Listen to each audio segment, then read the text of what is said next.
प्रिय छात्र छात्राओं नमस्कार। आज की कक्षा में हम कल की ही चर्चा को जारी रखेंगे। जैसे कि कल हमने आदिकाल पर चर्चा प्रारंभ की थी और आचार्य राम स्वरूप चतुर्वेदी के विचारों पर चर्चा की।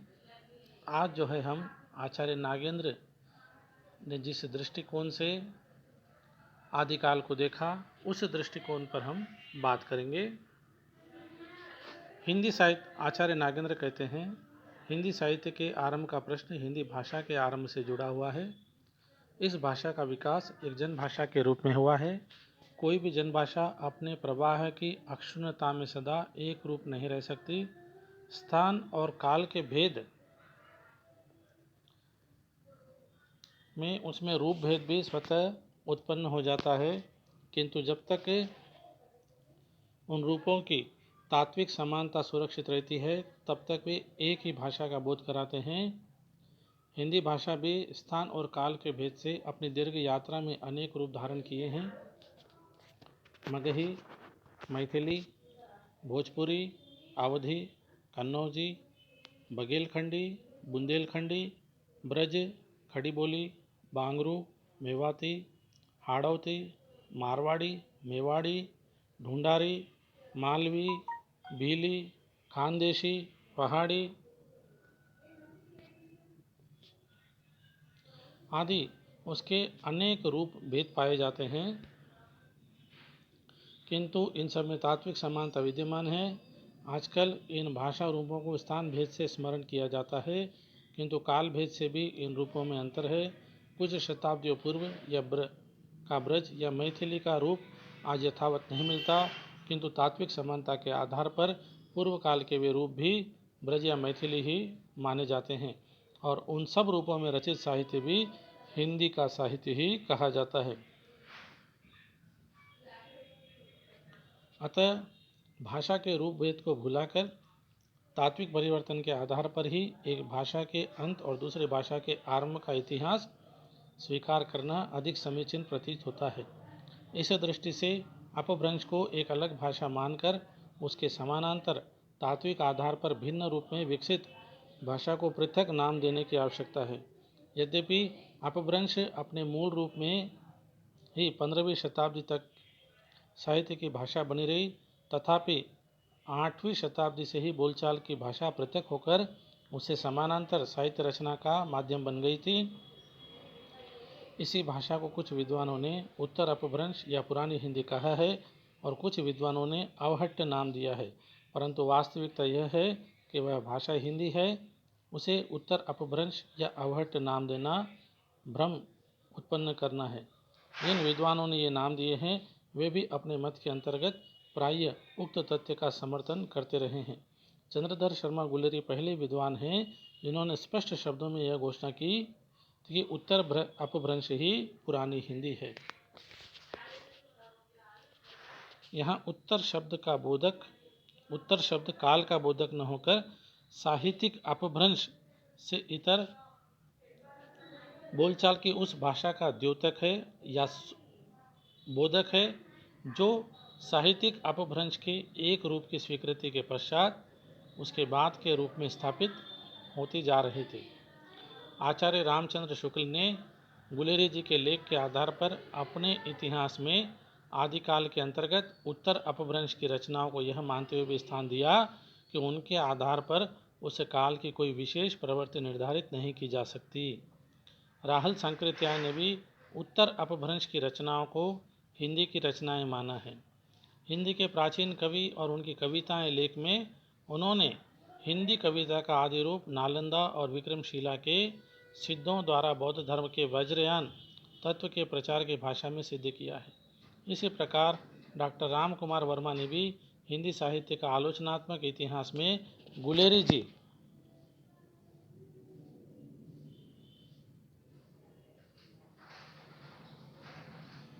और राहुल जी के मतों को स्वीकार करते हुए उत्तर अपभ्रंश के कवियों को स्थान दिया है। शुक्ल जी के साथ कुछ सहमत होते हुए भी डॉक्टर श्याम सुंदर दास तथा हजारी प्रसाद द्विवेदी अपभ्रंश काव्य का विवेचन आदिकाल के भीतर करते रहे हैं। द्विवेदी जी ने अपभ्रंश और हिंदी के संबंध में यह मत व्यक्त किया है।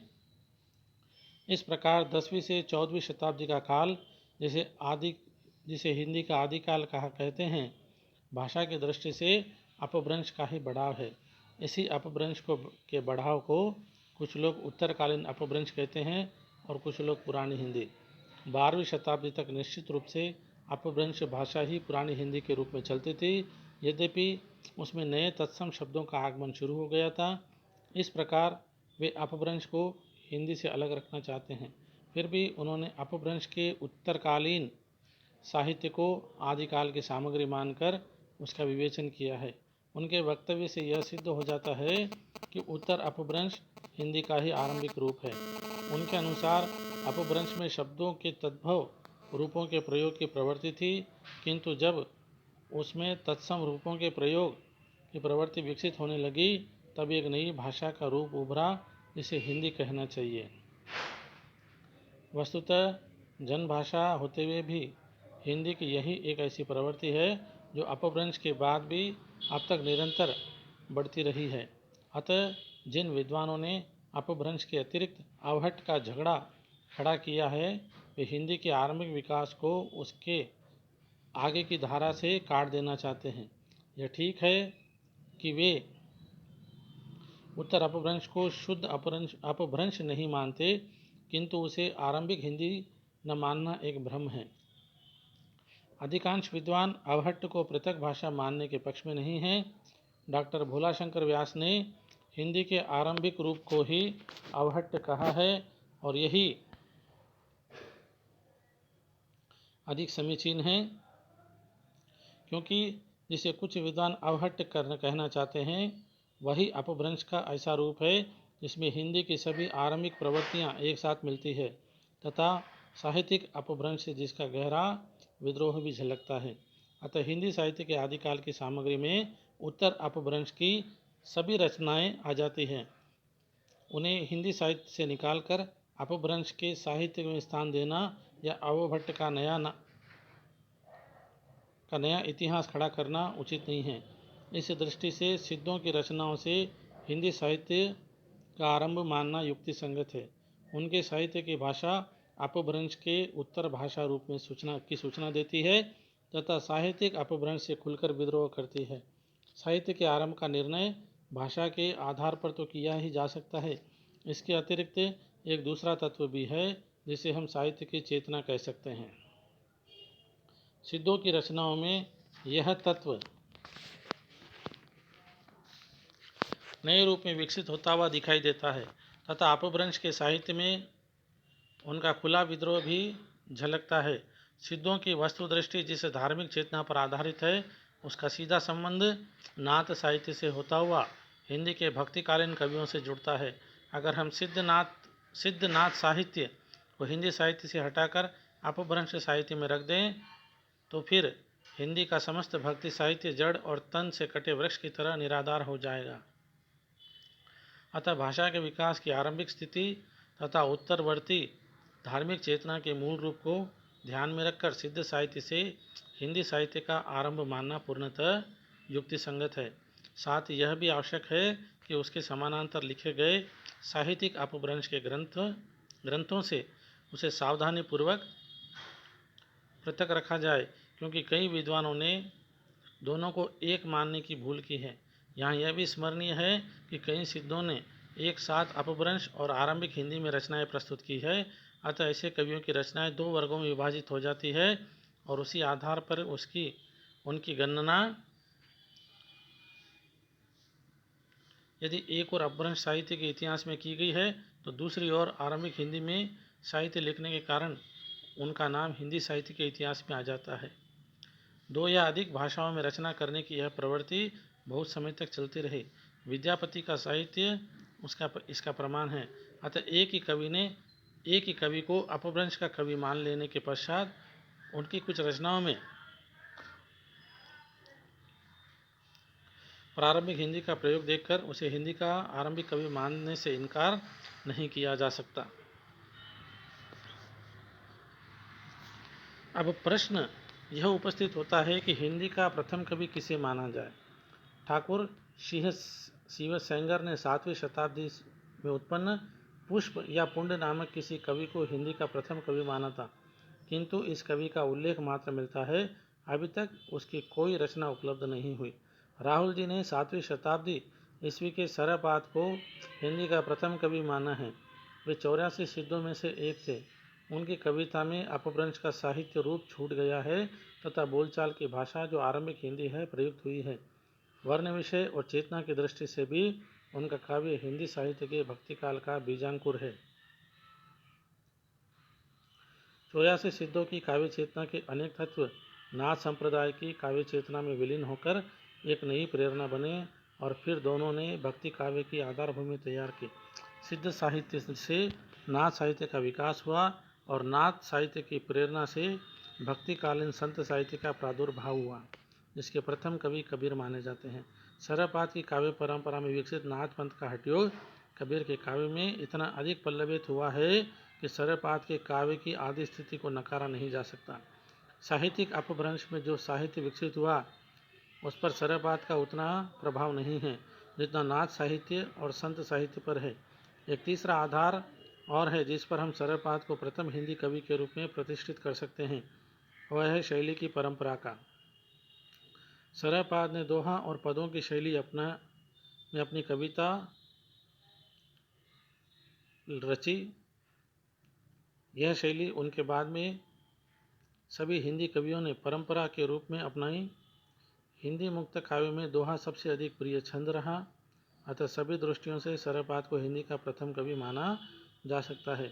जो विद्वान सरपात को हिंदी का प्रथम कवि नहीं मानना चाहते, उनके पास अपने मत के समर्थन के लिए केवल दो तर्क हैं। प्रथम तर्क वे यह प्रस्तुत करते हैं कि सरपात की रचनाएं अपभ्रंश साहित्य का अंग है, और दूसरा तर्क यह है कि सरपात के समय से 11वीं शताब्दी तक हिंदी की रचना परंपरा नहीं मिलती। ये दोनों तर्क निराधार है। सत्य यह है कि हिंदी साहित्य का इतिहास लिखने वाले विद्वानों में कोई भी ऐसा नहीं है जिसने कबीर से हिंदी साहित्य का आरंभ व्यवहारिक रूप से स्वीकार किया हो।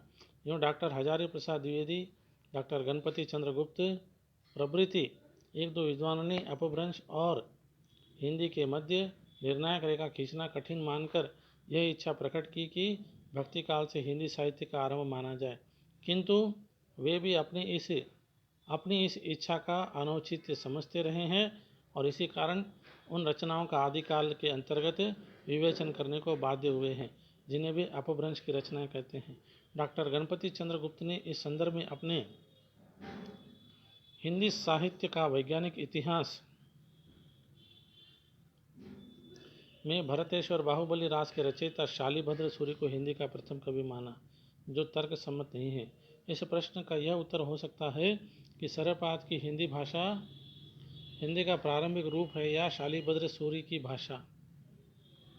दोनों के उदाहरणों से स्वतः इसका उत्तर मिल जाता है और स्पष्ट हो जाता है कि सरपात की भाषा अपेक्षाकृत हिंदी के अधिक निकट है।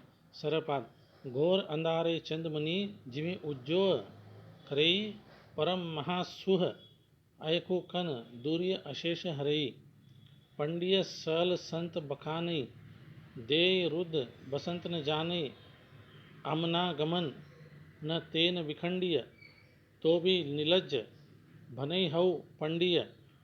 शालिभद्र सूरी की रचना देखिए। तम जी पहिय पिखे विनु पिय उखिरिय मंथर गय सरलाईवी उत्तावली चलिय तुह मनहार चलंतीय चंचल रमन भरी छोड़वी खिसिय रसना बली किंकिन रव पसरी उपनु ए केवल नान तऊ विरहई ऋषहे सिरु ए आवियु ए मरह नरिन्ह सिउ अवधापुरी है।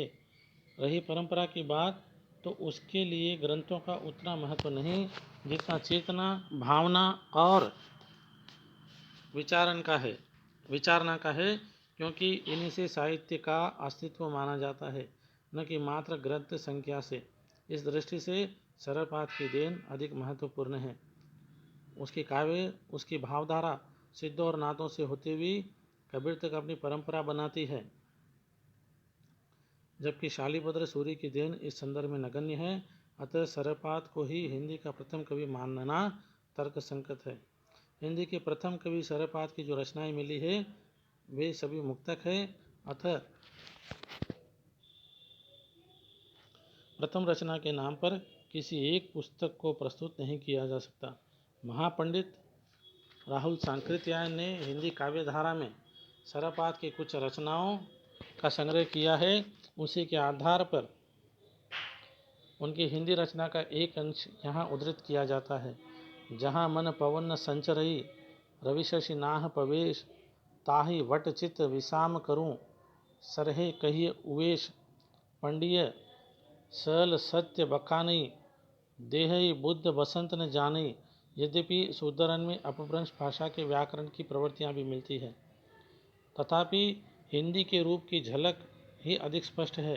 साथ ही डॉक्टर द्विवेदी ने तत्समता की जिस प्रवृत्ति को हिंदी भाषा का मूल रहस्य माना है, वह भी पवन, रवि, शशि, वट, चित्त आदि शब्दों में स्पष्टतः देखी जा सकती है।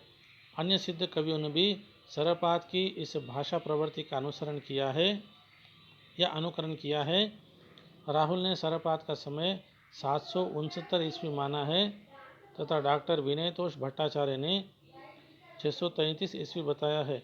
डॉक्टर राम कुमार वर्मा इसी आधार पर लिखते हैं, 7वीं शताब्दी से ही हम सिद्धों की रचनाओं को अपनी भाषा के प्रारंभिक रूप में जाते पाते हैं। इन रचनाओं के वर्ण्य विषय हठयोग, मंत्र, मध्य और स्त्री है, जो वज्रयान के मुख्य रूप है।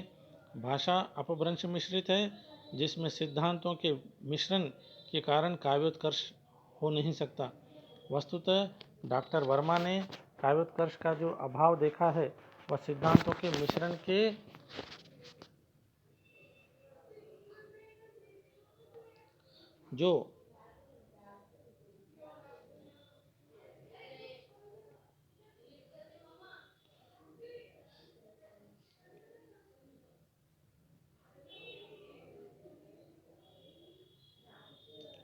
सिद्धांतों के मिश्रण के कारण तो है ही, इन सिद्धांतों के प्रतिपादनार्थ अपभ्रंश भाषा का मिश्रण भी इसके लिए उत्तरदायी रहा है।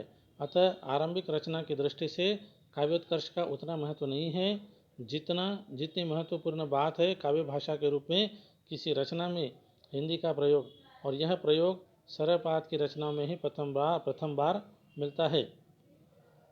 यदि एक ग्रंथ के रूप में हिंदी के प्रथम रचना का निर्धारण करना हो तो सरपात आदि सिद्धों के मुक्त कविताओं के पश्चात जैन आचार्य देवसेन कृत श्रावकाचार ग्रंथ का नाम लिया जा सकता है। इसमें सरपात की दोहा शैली का विकसित रूप मिलता है। देवसेन ने इस ग्रंथ में 250 दोहों में श्रावक धर्म का वर्णन किया है। गृहस्थ धर्म उस वर्णन का केंद्र है, अतः इसमें साहित्यिक तत्वों का अभाव नहीं है। इस दृष्टि से ग्रंथ रूप में यह हिंदी की प्रथम साहित्यिक रचना है। सरपात को हिंदी का प्रथम कवि मान लेने से हिंदी साहित्य के आरंभ की सीमा 8वीं ईस्वी 769 ईस्वी निश्चित हो जाती है। यह सीमा राहुल सांकृत्यायन के मत पर आधारित है। ग्रियर्सन, शिव सिंह, मिश्रबंधु, गुलेरी, डॉक्टर हजारी प्रसाद द्विवेदी तथा राम कुमार वर्मा इससे बहुत दूर तक सहमत है। दूसरा पक्ष उन विद्वानों का है जो हिंदी साहित्य का आरंभ ईसा की 10वीं शताब्दी के अंतिम 7 वर्षों से मानते हैं। इन विद्वानों का नेतृत्व आचार्य शुक्ल ने किया है। उनके मत से मुंज और भोज के समय 993 ईस्वी से पुरानी हिंदी का प्रयोग शुद्ध साहित्य में हुआ, किंतु शुक्ल जी ने पुरानी हिंदी को प्राकृताभास हिंदी या अपभ्रंश भी कहा है तथा जिन 12 कृतियों के आधार पर वीरगाथा काल का नामकरण किया है, उनमें भी वे अपभ्रंश की 4 कृतियां बतलाते हैं एवं आगे चलकर वीरगाथा काल को अपभ्रंश काल एवं देश भाषा काव्य में विभाजित करके सरपात, देवसेन आदि कवियों का परिचय देते हैं। अतः अप्रत्यक्षतः वे स्वयं भी वीरगाथा से संबोधित आदिकाल की सीमा सरपात तक पीछे लौटते हैं। जिस प्रकार हिंदी साहित्य के आदिकाल की आरंभिक सीमा विवादग्रस्त रही है, किंतु इस सत्य से अप्रत्यक्षतः ही सही आचार्य रामचंद्र शुक्ल जैसे विद्वान भी सहमत रहे हैं कि सिद्धों और जैन कवियों की कई रचनाओं को उससे बाहर नहीं रखा जा सकता। उसी प्रकार उसकी अंतिम सीमा भी विवादग्रस्त अवश्य है। हिंदी साहित्य के इतिहास का काल विभाजन करने वाले प्रथम इतिहासकार डॉक्टर ग्रियर्सन हैं। उन्होंने आदिकाल की अंतिम सीमा 1400 ईस्वी तक मानी है। मिस्र बंधुओं ने एतदर्थ 1392 ईस्वी का वर्ष स्वीकार किया है। रामचंद्र शुक्ल आदिकाल की अंतिम सीमा 1318 तक मानते हैं। डॉक्टर राम शंकर शुक्ल रसाल ने इसे 1343 ईस्वी तक ले गए, किंतु डॉक्टर राम कुमार वर्मा शुक्ल जी से सहमत है। अन्य इतिहासकार भी अधिकांशतः शुक्ल जी से ही सहमत है। यह ठीक है कि शुक्ल जी ने विद्यापति को आदिकाल के अंतर्गत रखा है और विद्यापति का रचना काल 1375 से 1418 ईस्वी के मध्य का माना जाता है और इस दृष्टि से आदिकाल की अंतिम सीमा 1418 ईस्वी तक निर्धारित की जा सकती है। किंतु इसमें भी संदेह नहीं है कि भक्ति काल में जिन प्रवृत्तियों का विकास हुआ उनकी भूमिका विद्यापति के पूर्व ही पूर्ण हो चुकी थी। अतः विद्यापति को भक्ति काल में रखकर 14वीं शताब्दी के मध्य को आदिकाल की अंतिम सीमा मानना ही समीचीन होगा। दूसरे शब्दों में शुक्ल जी द्वारा निर्धारित 1318 ईस्वी के बाद भी 2-3 दशाब्द तक आदिकालीन साहित्य सामग्री का प्रसार माना जा सकता है। आचार्य रामचंद्र शुक्ल ने वीरगाथा काल का समय 993 ईस्वी से 1318 ईस्वी तक माना था, क्योंकि वे इस कालावधि में वीरगाथाओं की रचना प्रवृत्ति को प्रधान मानकर चले थे। लेकिन हमने जिन आधारों पर चलकर 769 ईस्वी से 14वीं शताब्दी के मध्य तक आदिकाल माना है, उनसे वीरगाथा प्रवृत्ति की प्रधानता अस्वीकृत हो जाती है। अतः शुक्ल जी द्वारा दिया गया वीरगाथा काल नाम भी उचित नहीं रह जाता। अतः कई विद्वानों ने पहले भी इस नाम पर आपत्ति की है। अतः अब प्रश्न यह है कि आदिकाल को किस नाम से पुकारा जाए। जहाँ तक अन्य विद्वानों के मतों का प्रश्न है तो वे उसे चारण काल ग्रियर्सन, मिश्र बंधु प्रारंभिक काल, डॉक्टर हजारी प्रसाद द्विवेदी एवं डॉक्टर रमाशंकर शुक्ल रसाल आदिकाल, डॉक्टर राम कुमार वर्मा संधि काल एवं चारण काल, राहुल सांकृत्यायन सिद्ध सामंती काल, विश्वनाथ प्रसाद मिश्र का वीर काल आदि कई नामों से पुकारते रहे हैं। ग्रियर्सन ने पूर्व भक्तमाल, 84 वैष्णवन की वार्ता, 200 वैष्णवन की वार्ता आदि कतिपय कविवृत्त संग्रह लिखे गए थे, जिनमें काल विभाजन और नामकरण की और कोई दृष्टि नहीं गई थी। आधुनिक काल में फ्रांस के विद्वान गार्सा द तारसी ने इस्तवार द ला लिटरेट्यूर एंदुई हिंदुस्तानी लिखा है, जिसमें हिंदी उर्दू के 738 कवियों का वृत्त संग्रहित है। इसमें भी काल विभाजन और नामकरण की ओर कोई ध्यान नहीं दिया गया था। तासी के पश्चात मौलवी करीमुद्दीन ने तज़किरा-ई-शुराई हिंदी नामक एक इतिहास लिखा, जिसमें प्रथम बार कालक्रम का तो ध्यान रखा गया, किंतु काल विभाजन और नामकरण की कोई चेष्टा नहीं की गई। हिंदी के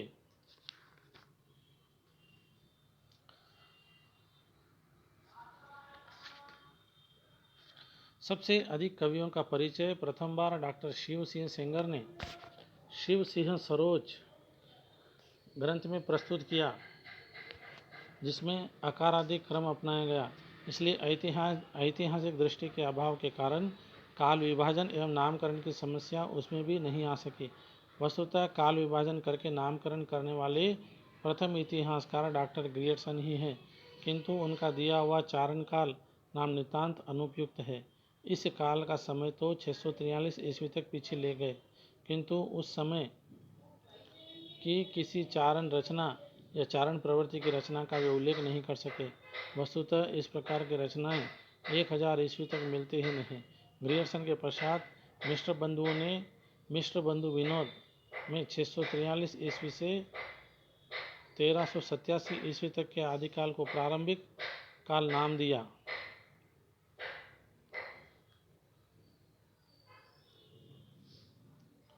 जो एक सामान्य संज्ञा है, उसके पीछे किसी प्रवृत्ति आदि का आधार नहीं है।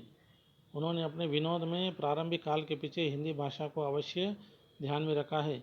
इसलिए अध्यायों के अंतर्गत पूर्व प्रारंभिक हिंदी 643 ईस्वी से 1290 ईस्वी, चंद पूर्व की हिंदी 643 से 1143 की, रासोकाल 1143 से 1290 ईस्वी, उत्तर आरंभिक हिंदी 1291 से 1387 ईस्वी आदि नाम दिए हैं, किंतु इन नामों से भी आदिकाल की कोई उपयुक्त संज्ञा नहीं बनती। मिश्र बंधुओं के इतिहास के पश्चात शुक्ल जी का इतिहास आदिकाल के लिए निम्नांकित आधार पर वीरगाथा काल का नाम लेकर उपस्थित हुआ। प्राकृत की अंतिम अपभ्रंश अवस्था से हिंदी साहित्य का आविर्भाव माना जा सकता है। अपभ्रंश या प्राकृताभास हिंदी के पद्यों का सबसे पुराना पता तांत्रिक और योग मार्गी बौद्धों की सांप्रदायिक रचनाओं के भीतर विक्रम की 7वीं शताब्दी के अंतिम चरण से लगता है। मुंज और भोज के समय संवत 1050 के लगभग में तो ऐसी अपभ्रंश या पुरानी हिंदी का पूरा प्रचार शुद्ध साहित्य या काव्य रचनाओं में भी पाया जाता है। अतः हिंदी साहित्य का आदिकाल संवत 1050 से लेकर 1375 तक अर्थात महाराज भोज के समय से लेकर हमीर देव के समय के कुछ पीछे तक माना जा सकता है। आदिकाल की इस दीर्घ परंपरा के बीच प्रथम 150 वर्ष के भीतर तो रचना की किसी विशेष प्रवृत्ति का निश्चय नहीं होता है। धर्म, नीति, श्रृंगार, वीर रस, वीर सब प्रकार की रचनाएं दोहों में मिलती है। इस अनिर्दिष्ट लोक प्रवृत्ति के उपरांत जब से मुसलमानों की चढ़ाइयों का आरंभ होता है, तब से हम हिंदी साहित्य की प्रवृत्ति का एक विशेष रूप में बनती हुई पाते हैं। राजाश्रित कवि अपने आश्रयदाता राजाओं के पराक्रमपूर्ण चरित्रों या गाथाओं का वर्णन करते थे। यही प्रबंध परंपरा रासो नाम से पाई जाती है, जिसे लक्ष्य करके इस काल को हमने वीरगाथा काल कहा है। निस्संदेह शुक्ल जी ने जनता की चित्त वृत्तियों के साथ कवि की मनोवृत्तियों के परिवर्तन को आधार बनाकर वीरगाथा काल नाम दिया है, जिसको तर्क संगत कहा जाता है, किंतु उसकी परिधि बहुत संकीर्ण है। 8वीं शताब्दी ईस्वी से आरंभ होने वाला वह साहित्य उससे छूट जाता है, जिसे भले ही शुक्ल जी ने सांप्रदायिक काव्य कहकर छोड़ दिया हो, किंतु जो हिंदी साहित्य का अनिवार्य अंग है। साथ ही खुसरो और विद्यापति तक भी वीरगाथा की प्रवृत्ति का विस्तार नहीं हो पाता। एक दूसरी बात यह भी है कि जिन रासो काव्यों को वीर काव्य माना जाता है, उनका वर्तमान रूप में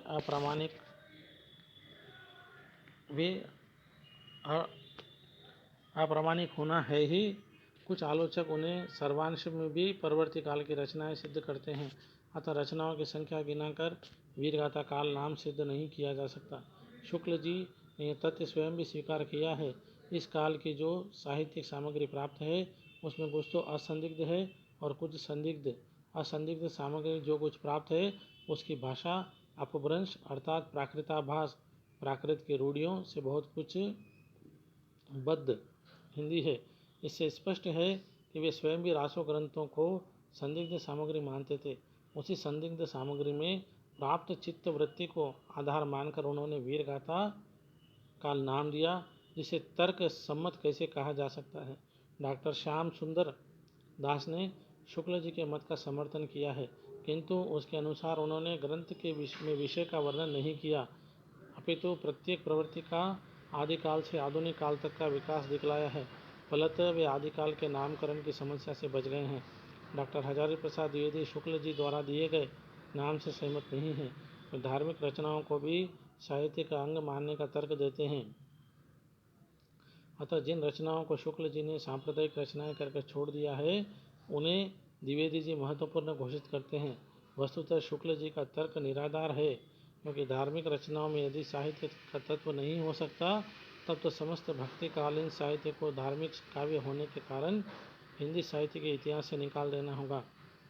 अस्तु वीरगाथाओं से इतर काव्य भी जनता की चित्तवृत्ति का ही प्रतीक है, तथा आदिकाल का नामकरण करते समय उसकी उपेक्षा नहीं की जा सकती।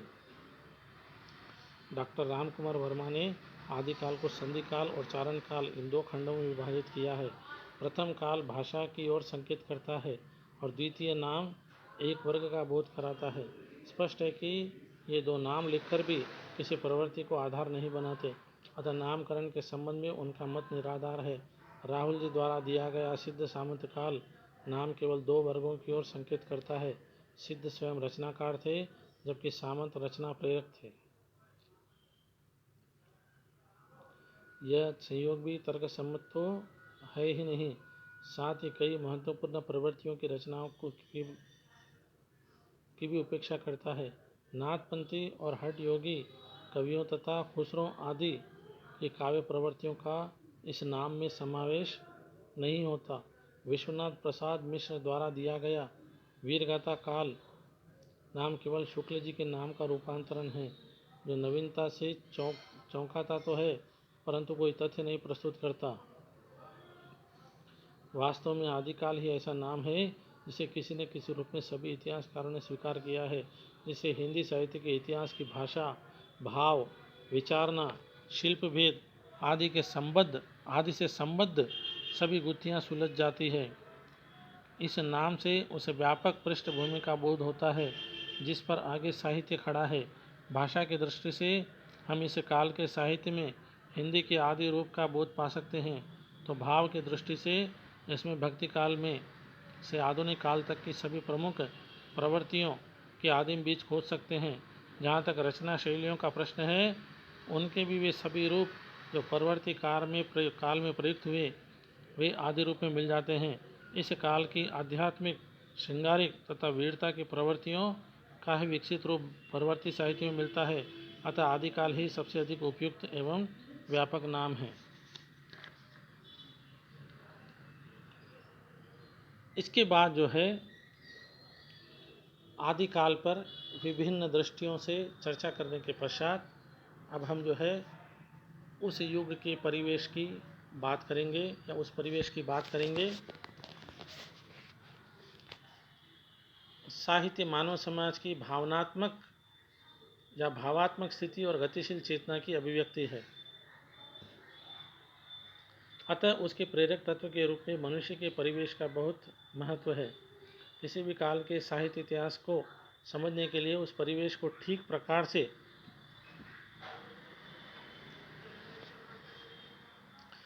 समझना अत्यंत आवश्यक होता है। इसी दृष्टि से आदिकालीन साहित्य के इतिहास के साथ तत्कालीन राजनीतिक, धार्मिक, सामाजिक तथा सांस्कृतिक स्थितियों को जानना अपेक्षित है।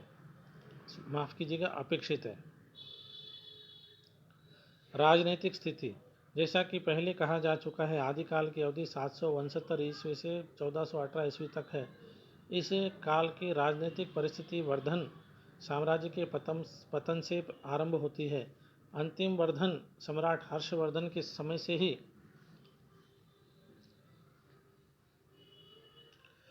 उत्तरी भारत पर यवन आक्रमण आरंभ हो गए थे। हर्षवर्धन ने दृढ़ता से उनका सामना किया, किंतु आक्रमणों की उस आंधी को वह रोक न सका। उसकी समस्त शक्ति उस प्रतिरोध में ही समाप्त हो गई। उसके साथ ही वर्धन साम्राज्य भी लड़खड़ा उठा। हर्षवर्धन की मृत्यु ने भारत की संगठित सत्ता के खंड खंड हो जाने की सूचना दी तथा वे राजपूत राज्य सामने आए, जो निरंतर युद्धों की आग में जलते जलते अंततः विशाल इस्लाम साम्राज्य की नींव में समा गए। 8वीं शताब्दी से 15वीं शताब्दी ईस्वी तक के भारतीय इतिहास की राजनीतिक परिस्थिति हिंदू सत्ता के धीरे धीरे क्षय होने तथा इस्लाम सत्ता के धीरे धीरे उदय होने की करुण कहानी है। इसी ने उस मनस्थिति को जन्म दिया था जिसमें कोई भी एक प्रवृत्ति साहित्य में प्रधान न हो सके। यद्यपि यवन शक्तियों के आक्रमण का प्रभाव मुख्यतः पश्चिम एवं मध्य प्रदेश पर ही पड़ा था। इन शक्तियों की जनता युद्धों तथा अत्याचारों से विशेषतः आक्रांत हुई थी। यही वह क्षेत्र था जहाँ हिंदी भाषा का विकास हो रहा था। अतः इस काल का समस्त हिंदी साहित्य आक्रमण और युद्ध के प्रभावों की मनस्थितियों का प्रतिफलन है। आदिकाल के इस युद्ध प्रभावित जीवन में कहीं भी संतुलन नहीं था। जनता पर विदेशी आक्रांताओं के अत्याचारों के साथ साथ युद्धकामी देशी राजाओं के अत्याचारों का क्रम भी बढ़ता चला गया। वे परस्पर लड़ने लगे। और प्रजा पीड़ित होने लगी। पृथ्वीराज चौहान, जयचंद, परमर्द देव आदि की पारस्परिक लड़ाइयाँ अंतहीन कथाएं बनती गई।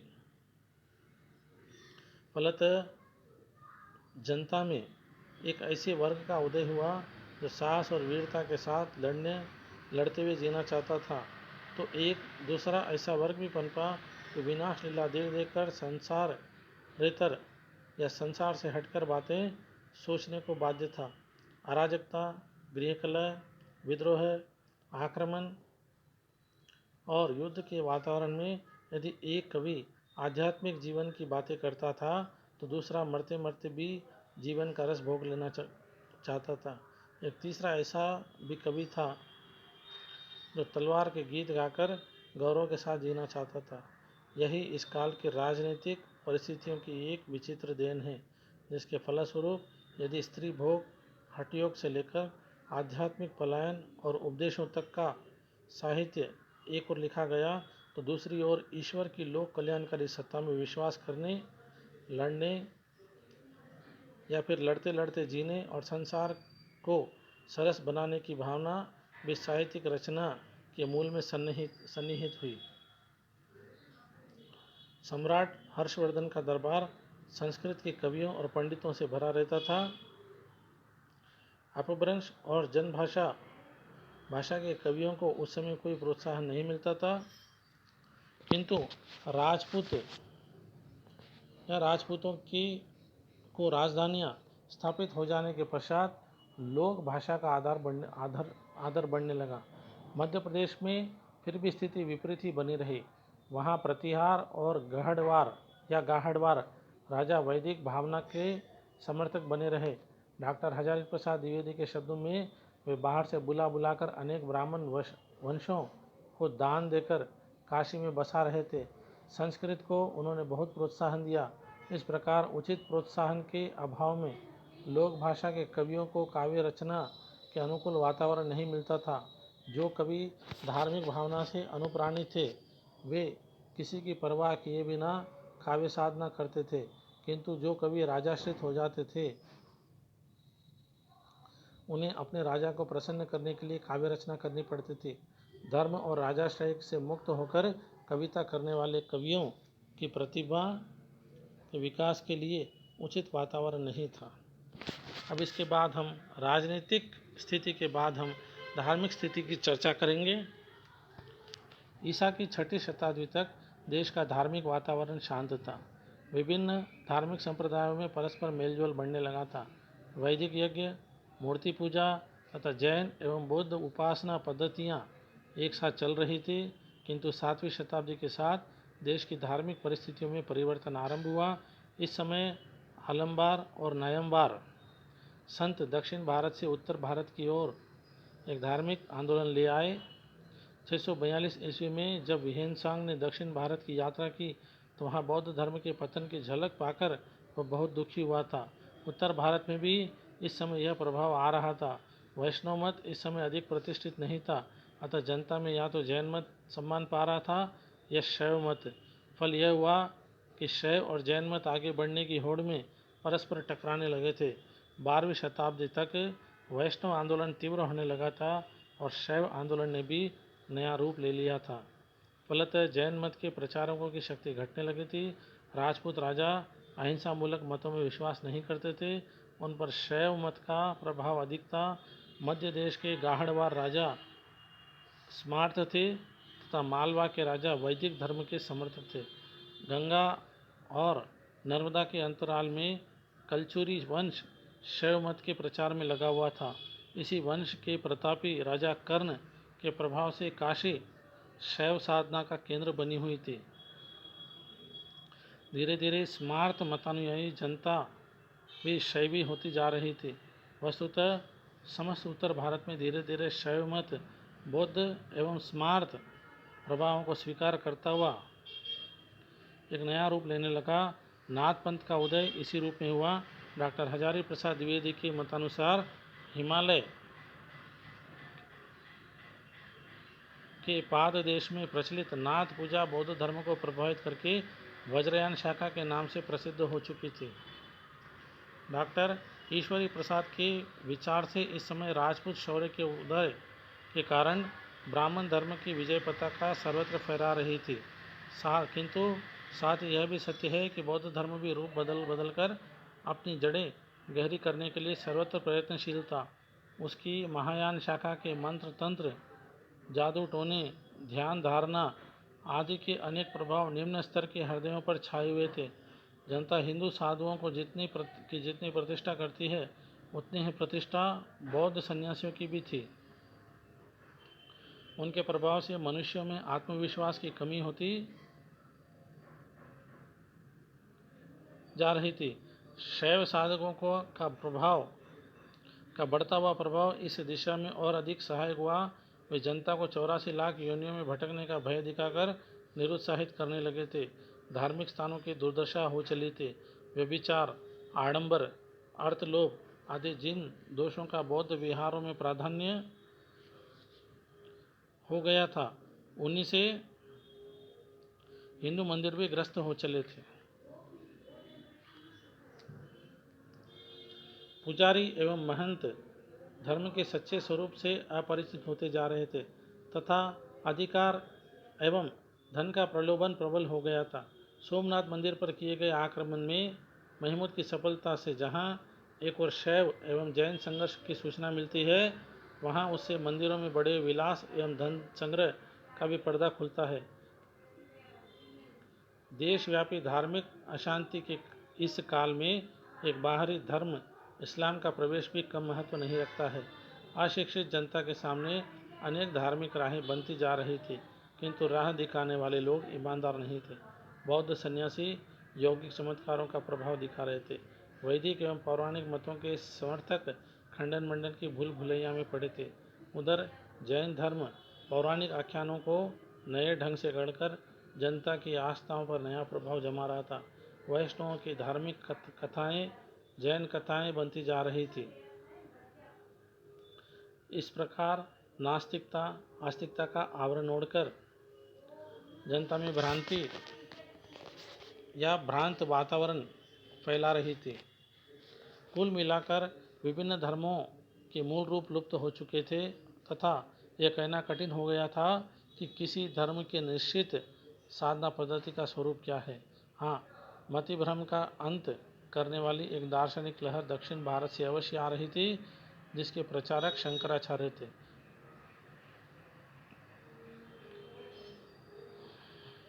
उनके अद्वैतवाद का प्रचार उत्तर भारत को एक नई प्राणवायु दे रहा था। यह वायु बढ़ती ही जगई। रामानुज, निम्बार्क आदि आचार्यों ने ज्ञान और भक्ति प्रदान आध्यात्मिकता का प्रसार किया, किंतु जनजीवन पर 15वीं शताब्दी के अंत से पूर्व उसका प्रभाव अधिक गहरा रंग नहीं ला सका। तात्पर्य यह है कि आदिकाल की धार्मिक परिस्थितियां अत्यंत विषम तथा असंतुलित थी। जनमानस पर गहरा असंतोष, शोक तथा भ्रम छाया हुआ था। कवियों ने इसी मानसिक स्थिति के अनुरूप खंडन मंडन, हठयोग, वीरता एवं श्रृंगार का साहित्य लिखा। अब जो है हम इसके बाद सामाजिक स्थिति की चर्चा करते हैं। पूर्वोक्त राजनीतिक तथा धार्मिक परिस्थितियों का देश की सामाजिक परिस्थितियों पर भी बहुत गहरा प्रभाव पड़ा था या पड़ रहा था। जनता शासन तथा धर्म दोनों ओर से निराशित होती जा रही थी। युद्धों के समय उसे बुरी तरह पीसा जाता था। वह ईश्वर की ओर दौड़ती थी तो सर्वत्र भ्रम और सहायता की स्थिति मिलती थी। जातिपात के बंधन कड़े होते जा रहे थे। उच्च वर्ण के लोग भोग करने के लिए थे तथा निर्धन वर्ण के लोग मानव श्रम करने के लिए ही पैदा हुए थे। नारी भी भोग्या मात्र रह गई थी। वह क्रय विक्रय एवं अपहरण की वस्तु बनती जा रही थी। सामान्य जन के लिए शिक्षा की कोई व्यवस्था नहीं थी। सांप्रदायिक तनाव बढ़ने के कारण साहित्य और शास्त्र का ज्ञान सामान्य जाति की नारियों व पुरुषों के लिए अप्राप्य बना दिया गया था। सती प्रथा भी इस समय के समाज का एक भयंकर अभिशाप थी। फलतः सामान्य जाति की नारी के लिए पुरुष का जीवन और मृत्यु दोनों भी भयंकर घटना बन जाते हैं। अनेक प्रकार के अंधविश्वास बढ़ते जा रहे थे। साधु सन्यासियों के शापों और वरदानों की ओर लोगों की दृष्टि रहने लगी थी। योगियों का गृहस्थों पर भयंकर आतंक छाया हुआ था। जीवन यापन के साधन दुर्लभ होते जा रहे थे तथा निर्धनता सदा घेरे रहती थी। भांति भांति से के पूजा पाठ, तंत्र मंत्र तथा जप तप करके भी लोग दुर्भिक्ष, युद्ध तथा महामारियों के से संकट